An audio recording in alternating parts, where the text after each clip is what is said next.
permits based on the design in advance? For the murals, technically, yes. It's like the city of Denver, there's Denver Arts and Venues, and they really want you to go through their process. So you're putting in an application. They have a whole team of people that go through and basically tell you yay or nay.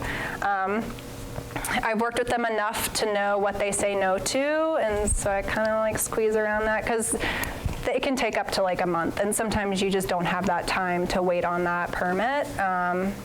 So as long as there's no signage or it's representing any sort of like a liquor brand, they're usually totally fine with it. And knock on wood, because I feel like now they're probably going to come after me. But because it seems with your Babes Bowl project, you want to have as much freedom and still have room to change as you go and as you totally versus being pegged in. So it does differ by location. So like Arvada is different from Denver, so Arvada didn't have any mural permitting process. So now they do. After we did this project, their whole mural scene has kind of grown, but it's not something that's always put into effect within the city that we're working with, which is great. So, yeah. Yeah. Do you just pay per mural? Do you pay the artist out of the fundraise money, or how does that all work financially? Yeah, so the first year when we fundraised all that money, we have stipends per artist that will go to them just for their work. And then we also pay for all their paint. So we have a paint order that gets put in. Some artists use aerosol, some artists use bucket paint. We kind of have people that we work with on both ends. So artists don't pay for paint at all, and then depending on the size of the wall, if there's anything above 12 feet, we'll get a lift for them, and then we pay for that as well. So that's all kind of figured into our budgeting. For like Standing Rock, North Dakota State University, they funded the whole thing. So we kind of went through and built a budget beforehand that had our travel, where we were going to stay, and then also stipends, material budgets. We also wanted to have them all sealed because we are not close, so we can't go and touch them up if something happens. So we did a mural shield, which is a UV protectant that we had applied after the murals were done. But yeah, every artist gets paid a certain amount based on the size of the wall that they're doing. Yeah. Where are you guys going to be this summer? I don't know. Yeah? I have no idea. There's like a few people that have reached out, but it's like very beginning conversations, and it's something that as a group we really want to make sure that our artists are funded. So that's like a huge part of it, is that the city fundraises for us, or that they have money set aside for us. So in doing that, we really have to make connections and do a lot of relationship building with the city. We've got some people out of state, Colorado, that want to work with us, somebody in Georgia, somebody in Florida, and then in Des Moines as well, just as like little teasers for who wants to work with us for next year. But again, like we want to make sure that our artists are taken care of and that we can get fully funded for it. Yeah. I have some nuanced questions for mural work. Mm-hmm. So, what primer do you use for like stone brick stucco? What's your go-to? I use the Bear paint from Home Depot, just their paint and primer in one, and just the satin. Okay. Yeah, it also makes it easy to clean off, but it's also really opaque. So it's my favorite brand. Not a fan of the Lowe's paint at all. I feel like it's really transparent and really watery. But that Bear paint has always worked really well for me. Yeah. What do you change your primer for corrugated metal? I don't prime corrugated metal. Really? So with aerosol, because it's not going to soak in through that metal, it just sits on top of it. So I don't have to prime it. But wouldn't it be like sloughing off, or like, if there's some sort of like abrasion on it? Wouldn't it? That's a good point. So if it's west facing, yes, because it gets so hot that paint will crack. So in that scenario, I would prime it. But if it's a north facing wall, hardly gets any sun, I probably wouldn't. Also with that corrugated metal, if you don't prime it and you use your aerosol, you can use the mural shield or some sort of like UV protectant, and it'll prevent that from happening. Yeah. And then for your mural shields, so which brand do you use? It's called Mural Shield. That's the brand. Yeah. And you can just get it offline. It comes in like 5-gallon tubs. It's super toxic. So you need like the mask, the gloves, hazmat suit, the whole thing. I looked at, they were like, they said they were 2 years out for orders. I was like, well, okay, well. So there is an outside company that is like vends for Mural Shield, and they always have stock. So I can send that to you. Yeah, totally. Yes. When you say aerosol, it's I think because this is just how as close as I am to that sort of life. But the cans, that you get from Walmart. Well, I'm wondering, do you have aerosol equipment that you use that's specialized? yeah, it's very specialized. So the Krylon that you can get at like Home Depot, or that's poo-poo. Don't use that. So I will use the Krylon for like my sketching. So if I'm doing my lines on a wall, I do something called a squiggle grid, which is a gridding system that I use before I put my actual line work down, and I'll use the Krylon for that because it's cheap and you kind of blow through the cans. It doesn't matter how it looks. But for my actual piece, I use a brand called 94 or Montana. They're an acrylic-based aerosol that you can get offline, and they come in a lot of different colors, and then there's also a lot of different caps that you can use based on the effect or the texture that you're working with or trying to emulate. A cap can help do that for you. But with those spray paints, they're a lot more durable, so sometimes you don't even need to mural shield them at all, and they'll stay really great for 5 to 8 years, and you won't have to do anything to them. And when you're changing colors then, you must have more than one, you must have a bunch of colors. Yeah, it's obnoxious. All the time, so you're able to move, because there's so much detail. Yeah. Really kind of stunned. Yeah, I have a lot of spray paint cans. Like our whole basement is spray paint right now. But I think that to be able to do hair like that, you need a lot of different layers of tones. So I have like 5 different browns that I'm using on their hair, and not just one brown. So yeah, it's all very specialized, and I have to go through and kind of like pick from their color palette which colors I want, which ones I think will do best. But the hardest part is really figuring out how much spray paint you need.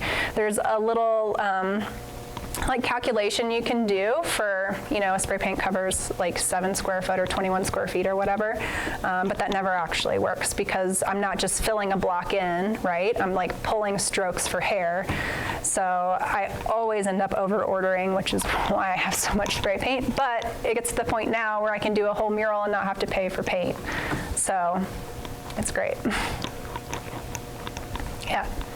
I'm curious how you zoom in and out on your work, like when you're painting on the canvas, you move around, you're on the floor. Yeah, totally. Up close and up high. So I'm just like, do you climb down? Do you go walk across the street? Yeah. What's happening? Definitely walk across the street. There's a lot of that happening. But can you zoom in on this at all? So go down to the bottom left on your screen, and there should be a little,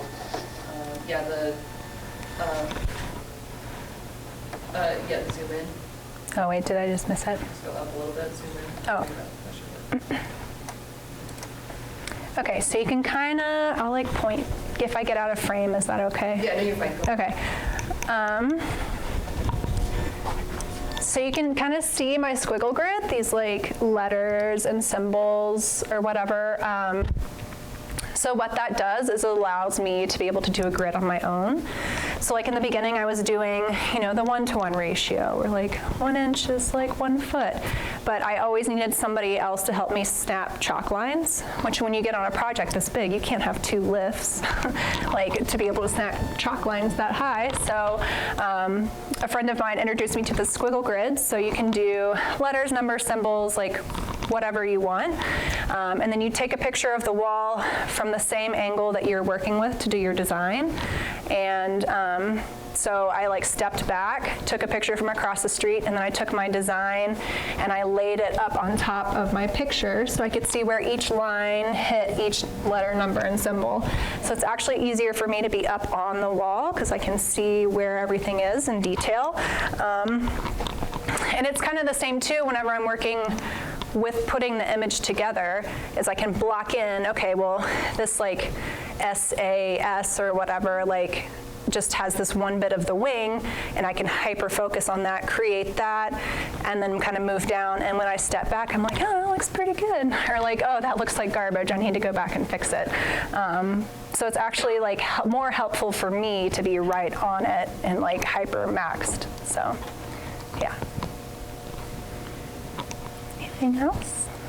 Yeah. I feel like I'd be real anxious after I was done leaving it, a work of art in a public place. You talked about like some sun protectant, but what about like graffiti? Do you have separation anxiety just leaving it out there? No. I think it was like kind of like the kid thing, or like, I don't have kids, but you know, people talk about how the first kid is always like hyper watched, and then by the fourth kid they're like doing whatever.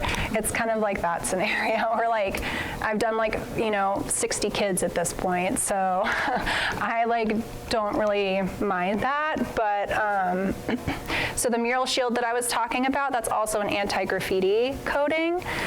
So what that does is you put the mural shield on there, somebody comes through and does a tag or something, and you can actually just take it off with soap and water. So, but also if I live close and if the tag is small enough, I'll just go and fix it. It's not that big of a deal. It's when somebody does like a huge burner that's where I need to bring the client in, and then they need to pay for my time and supplies to be able to redo that. So. I don't know. I would love to have you like describe the process that you go through for creating one of your like realistic animals. You know, where do you start with something like that? I know that my students have it in their mind, like, oh, I want to create like that. So yeah. Any advice would be great. So two different, like I approach it differently between murals and studio work. So murals, like I was saying, I'm just working in a tiny area and it's just tons and tons of layers of lines. In my studio work, in a painting, I'm color blocking first. So I'm laying a dark underbase of that coat color, and then I'm creating the actual hairs lighter and lighter and lighter. And then, yeah, it's really layers, especially the eyes are something that I really focus and pay attention on because that's the life of the animal. And that's really going to make something look like it's looking at you and the viewer can really connect to. So I really pay attention to like all the highlights in the eyes. So like, you know, there's the inside of the lid, but also the outside of the lid. And then there's, you know, all the different browns or different colors within the actual eye that I'm trying to capture. So really just creating depth and shadow is probably just the biggest process that I have, is just dimension. Lots of layers, lots and lots of layers. So yeah. What are you working on now? I mean, I just finished a show, so nothing. Great. Yeah, I actually am starting a mural on Monday in Boulder, so I have two. Not reading at all. Right, yeah. I have 2 more murals this month, so hoping the snow holds out for me. But as for studio work, I'm probably done until next year. I've got commissions to work on through the holiday, but I don't like to do more than a show every year or 2. It just is like very creatively draining, and I don't want to burn myself out. So that's something to like really make sure to leave space for, is just like yourself and your creative mind, and making sure you're like going up and refilling your creative cup, whatever that may be. Oh, please do. So, I'm not going to say it, but her work is amazing, and the show is incredible. So, I want to extend an invitation to it's Kiel Fine Art. It's its own gallery inside the A.R. Mitchell Museum. If you haven't been in the museum in the last year, we taken out a whole wall in the front, we've added in new lighting. There's a museum show on the second floor that Alex is in, that's pairing 40 artists from around the country with photography from the Mitchell collection. So that's another whole show to go see. And then we might pay for really good food at Allison Caters. So if you're a college student looking for a good, dinner plate, you got that. We want to make it open and accessible to everybody. We're a fine art gallery, but we love people from all walks of life. So please come Friday, 5 to 8. Check out the work, buy the work. That's the biggest thing, buy it. No. Yeah, and I'll be there too. If you have questions you didn't want to ask here, you can ask me then. Yeah. So it's going to be fun. So we'll see you tomorrow. Yeah, thank you. Thanks. Thank you. Thank you guys all for coming. Just as a quick note, you guys did a great plug, so I'm not going to do it again. But we have another artist lecture coming on the 17th, so I will be letting you guys know about that. And then also another muralist, which would be fun. And then one at the beginning of Yeah, we're trying to pair artists, art shows. We're going to do First Friday openings with new artists every month. And we're going to try and partner that with an artist talk on the Thursday that we do art thing. So, and if, so we'll do our best for that. I'm sorry to cancel last month. I got COVID last minute. Didn't want to infect it. I appreciate that. We'll get you back at some point. It was funny, I put canceled on it. I said my talk at Trinidad State Art College, or Start College is canceled, and all these people were like, they canceled you? Extremely contagious. Well, thank you so much. Everyone, thank you so much for coming. Students, I got you, but please stay and visit. You all are fantastic people. So thank you again. Yeah, thank you.